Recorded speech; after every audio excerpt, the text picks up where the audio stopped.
Hello Bhojpuri एगो हमार भतार बाकी बैगन बेचेला डीजे बैगन बेचेला नीसू रिकॉर्डिंग स्टूडियो जलालपुर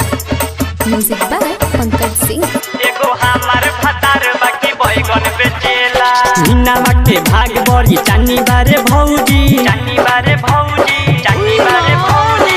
सुनिले वो पर मरद रहे सऊदी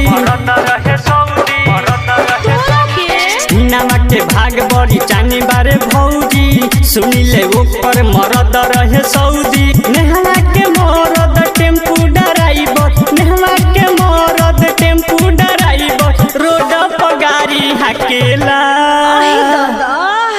एगो हमार भतार बाकी बैगन बेचेला एगो हमार भतार बाकी बैगन बेचेला हिनावा के भाग बड़ी चानी बारे भौजी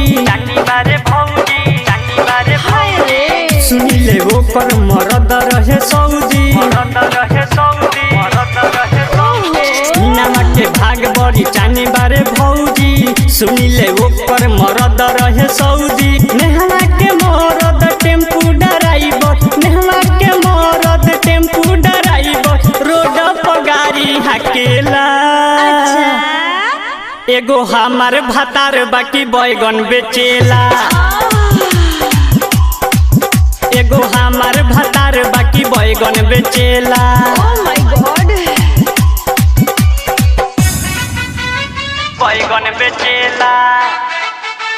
बैगन बेचेला डीजे धीरज गोपालगंज। एकर कमाई से न कुछ बुझाइल नक के नथिया न झुमका किनाइल एकर कमाई से न कुछ बुझाइल नक के नथिया न झुमका किनाइल पेनी के हारे पूजावा झमकावे पाँव के पायल पेनी झमकावे पेनी के हारे पूजावा झमकावे पाँव के पायल खूब झमकावे जिया तरसेला बाली पेन्हेला जिया तरसेला बाली पेन्हेला पाकिट के पैसा खत्म बा एगो हमार भतार बाकी बैगन बेचेला एगो हमार भतार बाकी बैगन बेचेला